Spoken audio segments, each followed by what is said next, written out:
This morning, I want to talk to you in my morning voice about create what you desire. And by that, I mean create what you desire to be available. Let me give you a little story. Years ago, I went to Benny Hinn's church. He was very big at the time. This was probably 30 years ago, maybe 25.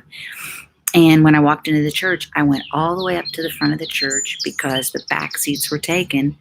And then I just walked up and then I turned around. I was just going to sit on the front row.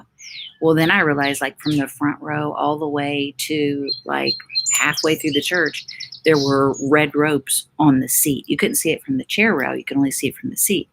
So I had to turn around and walk all the way back facing all these people I didn't know because his church was in Florida and I was from West Virginia. And I was relatively new to, churches. I'd only grown up in a Methodist church my entire life. And so I was just humiliated. And then the music started, but he never came out.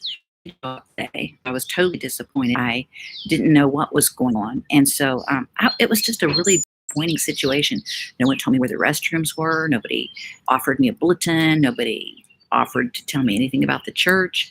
And so I came back to my own church and I told my pastors, I said, I was fired up. I said, we need a fire in the foyer.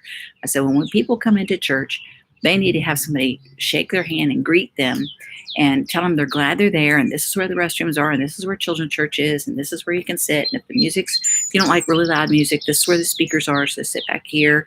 I mean, we need a fire in the foyer. And my pastors looked at me and they said, great, do it.